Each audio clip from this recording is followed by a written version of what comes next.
Well, good to be here with you. I'm really glad you are here as a part of the North Point Online community. No matter where you are living, no matter what time or when you are joining us, we're just really glad you're here, and to say that we've made it through another week and we get to share these moments together. These are some of my most favorite times, believe it or not.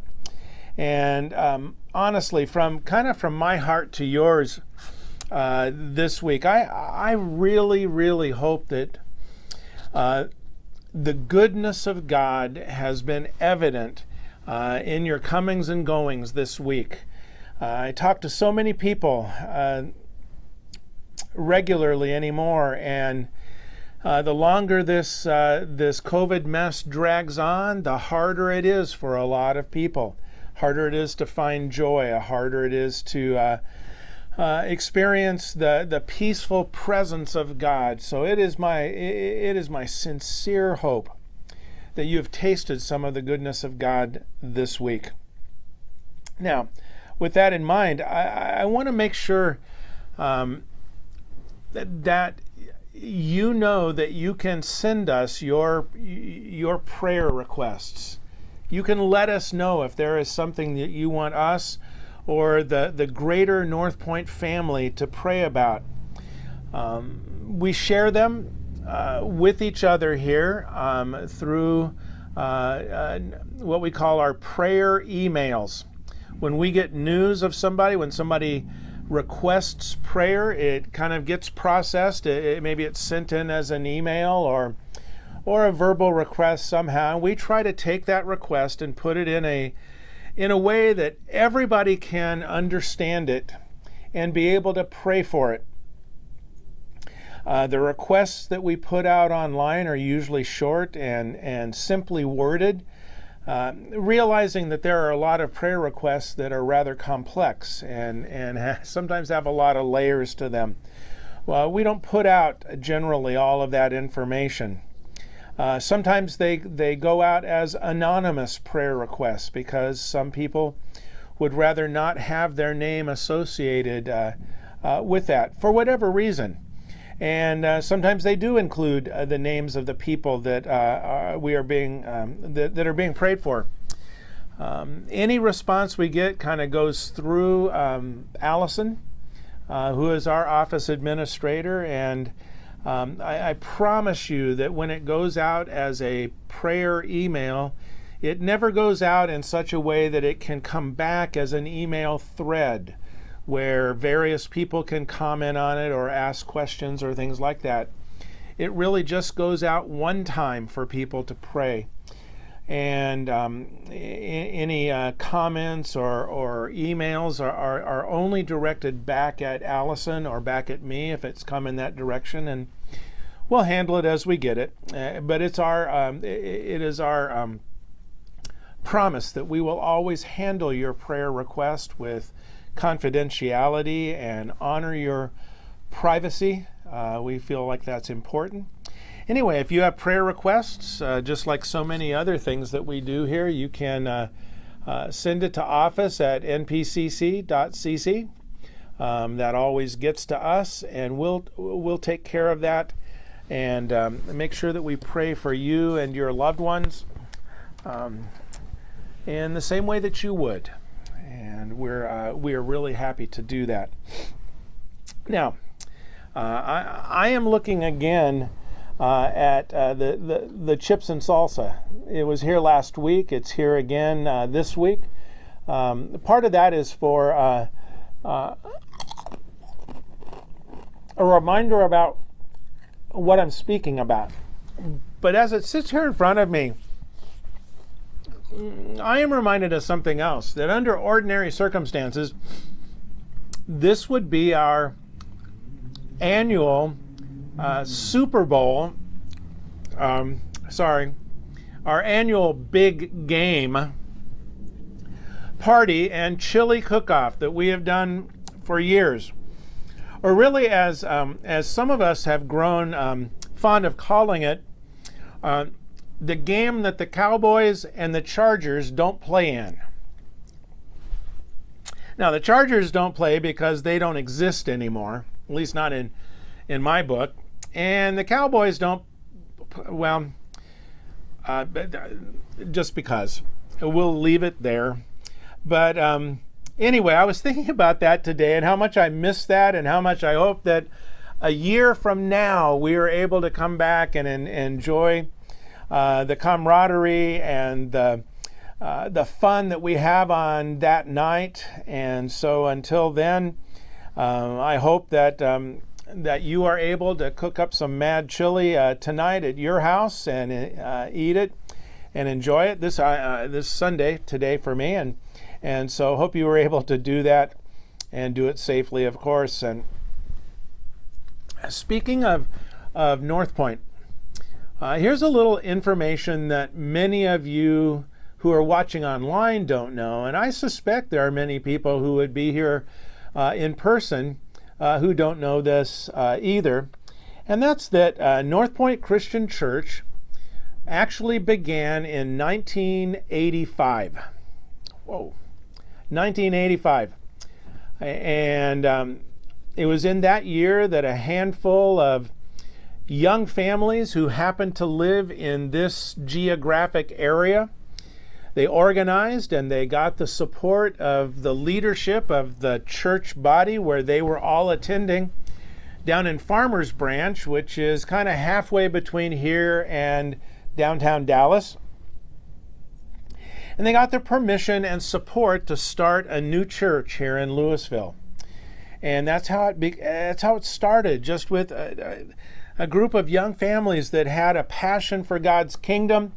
They loved each other. They had a dream, and it started way back when.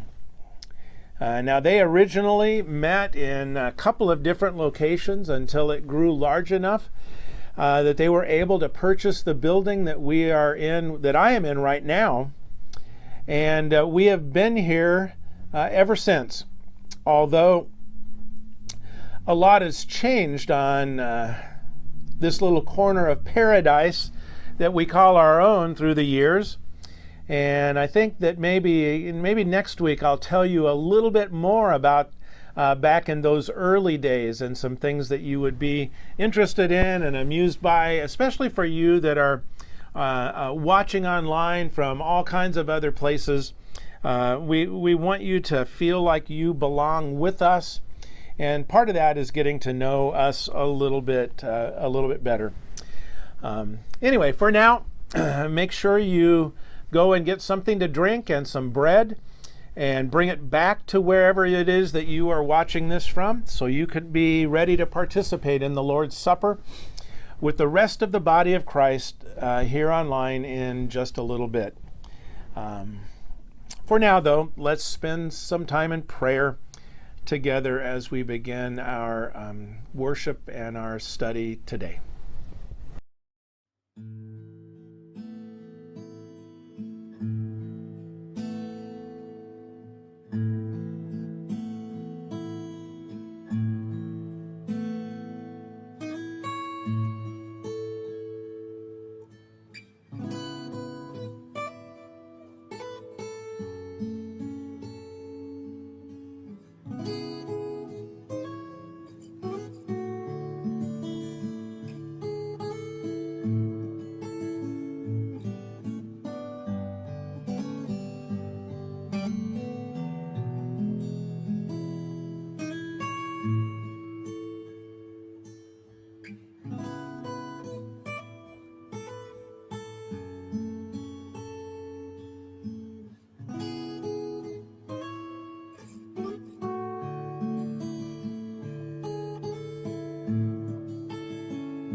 So, about the chips and salsa.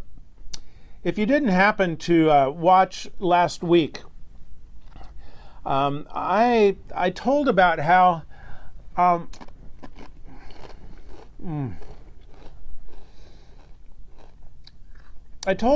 chips and salsa for me is sort of representative of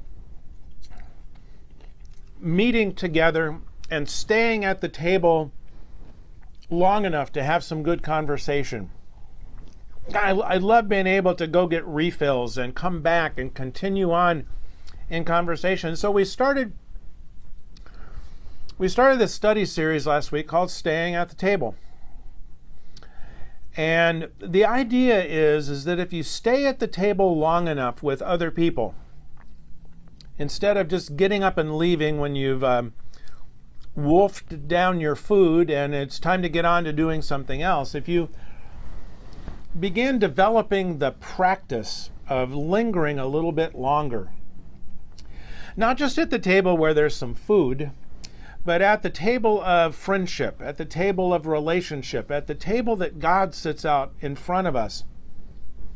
Just this idea of lingering longer, good things have a chance to happen. Now today I want you to think about this in this way.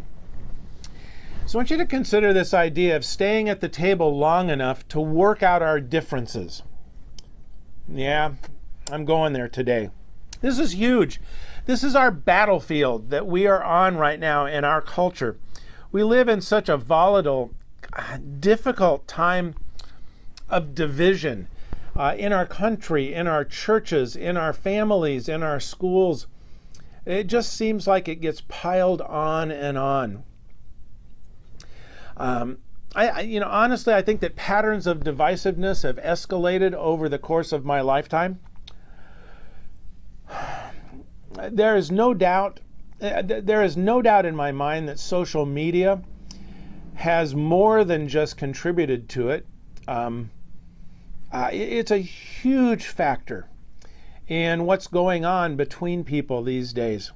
It's clearly the new whipping boy. I don't think it's the only reason that we have problems, but I think it is a big one. I'll add to that this long list of horrible role models that we have in our culture for how to handle disagreement, whether it's from media celebrities or politicians or entertainers or parents, or even, as sad as this is to me, our religious leaders across the board and how they are doing it nowadays. The truth is, people have always disagreed. War has always been with us. Fighting has always been a way of life for humanity. We know that. Even if we are just junior historians, we know that. My goodness, remember Jacob and Esau from last week? They come out of the chute fighting and then spend an entire lifetime fighting. People have always stood on opposite sides. It doesn't matter if it's an idea or a theology or politics or who the greatest guitar player of all time is. People stand on opposite sides. People who have convictions, people who will fight for their positions, have always been around us. And to some degree, we have always been those kind of people. As I was preparing this week, I read a bunch of quotes. Some were good and some, honestly, were just horrid in speaking about opinions and convictions and beliefs. I'm just going to read you two of them. They'll appear on your screen. And this first one says, an opinion is a belief that you hold. A conviction is a belief that holds you. Few would be willing to give up their lives for an opinion, but many have died to stay true to their convictions. I think that is so true. And then the same sentiment is a quote by one of the great churchmen of my generation. His name was Howard Hendricks, and he said it this way, very similar to the previous one. A belief is something you will argue about. A conviction is something you will die for. Oh my goodness, that is so true as we look at history. I have become, over the past couple of years, Wanda and I both have become kind of a fan of a television show that we watch. Now we kind of fast forward through some of the more gruesome parts of it, but it's a military show called The SEAL Team.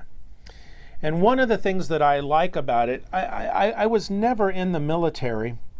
I certainly played sports, and so I understand a little bit about the brotherhood that happens and the shared belief that you have of a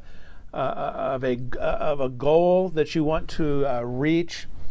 But this show and then its depiction of the military takes conviction to just a whole other level. Watching men and women who are fighting for what they believe in, even to the death. I don't need a TV show to convince me that that is true in real life. I know it is true in real life. And that's part of our problem that we deal with these days. I think I've learned, and certainly I am continuing to learn, to strike a balance between bold conviction on one side and humility on the other. Now, hang with me as I talk about this. The problem is that bold conviction over an idea or a belief of some kind, it always runs dangerously close to pride and arrogance. And what God has to say about the sin of pride and arrogance in the Bible is, well, honestly, it's brutal. Here's just a couple of verses. I could have turned to so many places in the Bible, but here's just two of them out of the book of James. The Bible plainly labels arrogance as sin. James tells that God is opposed to the proud. Now, that's such a simple sentence, but I want you to feel the depth of the separation that exists between an arrogant, prideful person and God. They just don't have anything at all in common. And then way back in the Proverbs, the wisdom of Samuel, he wrote these words, Pride leads to destruction, and arrogance to downfall. This warning to deal with arrogance is often ignored. I think in our culture in particular, arrogance is often looked at as a sign of strength and power. Arrogance walks side by side, especially with people in leadership. This power that is exuded from them of knowing what they are doing and knowing what is right and powering through and over and on top of anything or anybody that gets in its way. That's arrogance. The problem is, from God's perspective, arrogance is a sin that leads to more sin and ultimately to destruction. These things just cannot coexist side by side.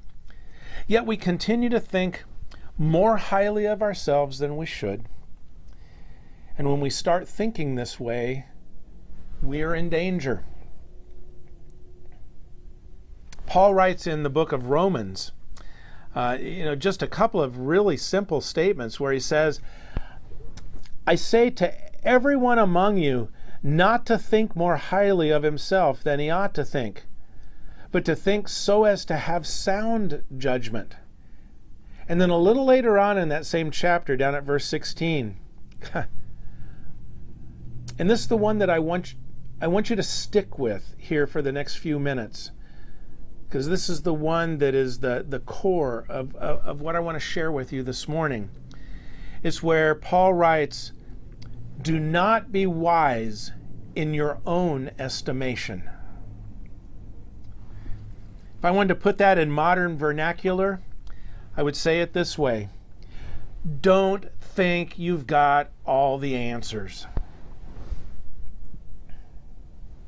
Now, when it comes to staying at the table long enough, what I mean by that is I want to be a person that stays at the table long enough with another person or a group of people to be able to deal with differences of opinion. Stay at the table long enough to work through problems. Now, the table is both literal. If you got some good chips and salsa, that's great. But it is also figurative. And that is to stay with each other, stay close to each other long enough to build deep and loyal friendships, to move beyond surface. Stay at the table long enough to create long-lasting marriages full of trust and forgiveness. Stay at the table long enough to learn how to love our enemies and genuinely care for those people that we disagree with so deeply and even sometimes don't even care for all that much. Stay at the table long enough to maintain peace and unity in the family of God and beyond. So today, here is my best advice to all of you who are my friends, and this one comes from my own life as I've kind of hacked my way through these years, learning how to be a person that can stay at the table long. I want you to know that me personally, I enter into every interaction, every conversation, every dialogue, every message that I write and speak, every blog post, every comment, every response, every single opportunity that I have to give my opinion, I enter every one of those with this attitude. You ready? I could be wrong. What? Yep. That is how I enter every single one of those interactions with people, where I have the opportunity to tell somebody from my perspective what I think about something. I enter into that with the deep conviction inside that most every time I could be wrong. The fact is, I have a handful of convictions in my life that I hold tight, that I can't ever imagine letting go of them. Honestly, both of those convictions, and maybe all three of those convictions are all tied to the same thing, and that is that Jesus is King and He knows best. I'm not wavering on that one. I don't lay down for that one. I don't give up on that one. That one is always true from my perspective every time. Everything else, because of my humanity and my sinfulness, I hold out the possibility there's at least some of it, if not all of it, I could be wrong on. Especially when I go public. The need to be right, the need to win an argument, the need to show I am intellectually superior or walking on morally higher ground, in my book is nothing but a show of arrogance. Nothing at all. And it always leads to destruction.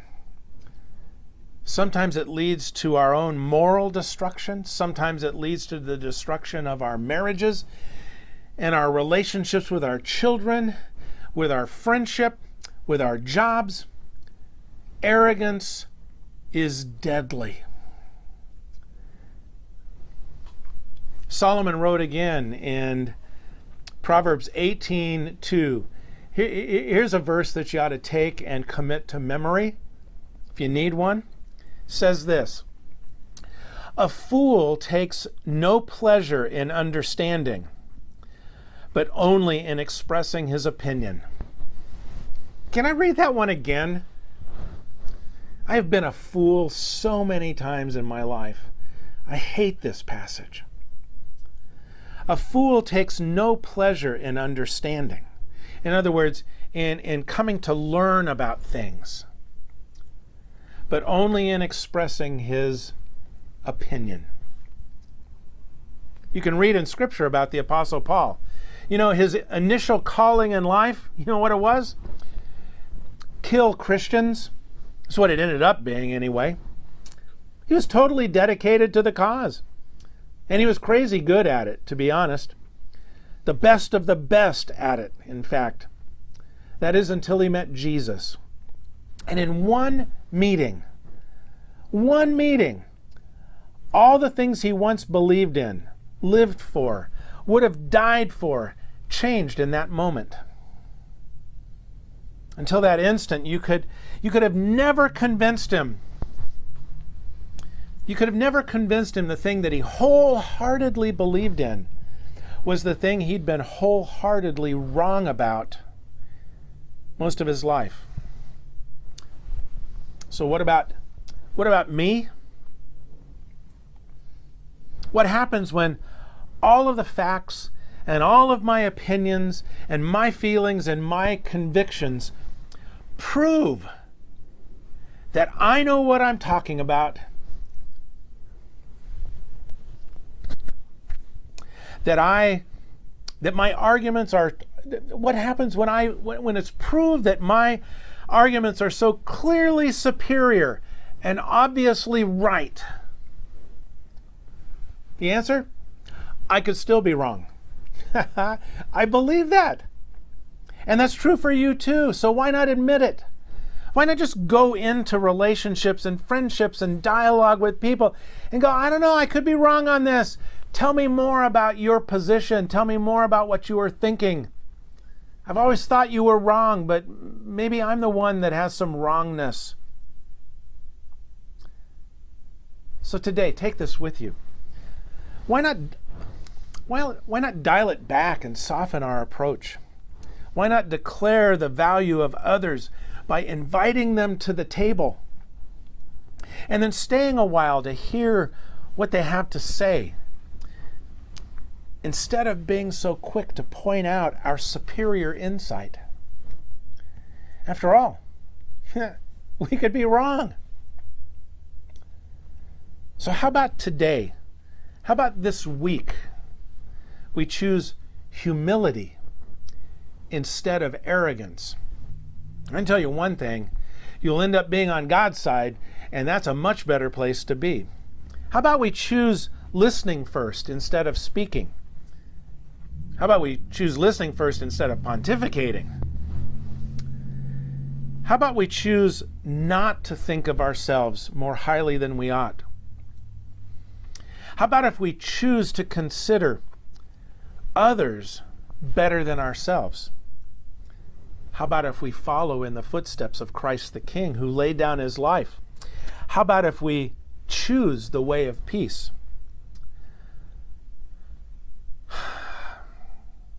That's a conviction worth fighting for. It really is. As we come to the table of communion today, how about if we stay a while? How about if you stay a while?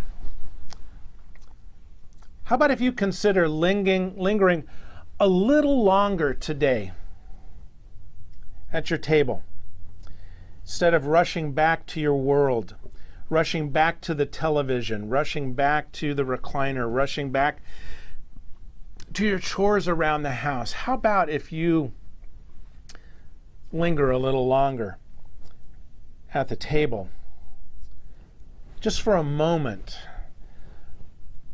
How about if you consider letting the rule of Christ's kingdom extend into your heart?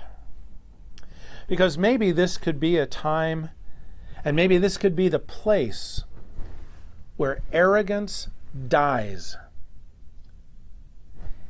and humility rises from the dead in your life, in my life. Maybe, just maybe, the bread and the juice can point us to the heart of Christ, Christ the King, who laid down his life, sacrificed it all, including his throne in heaven, and humbly surrendered his position of superiority to do for us exactly what we needed, including giving us an example to follow. Remember that as you eat your bread and you drink from the cup today.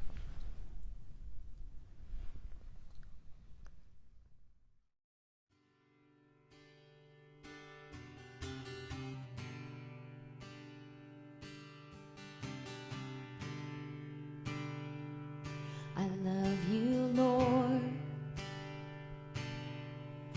Oh, your mercy never fails me. All my days I've been held in your hands.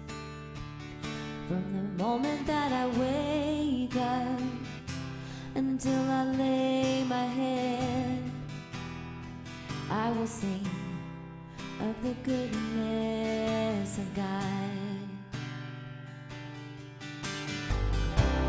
And all my life you have been faithful. And all my life you have been so good. With every breath that I am able, I will sing of the goodness of God.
So go in peace this week.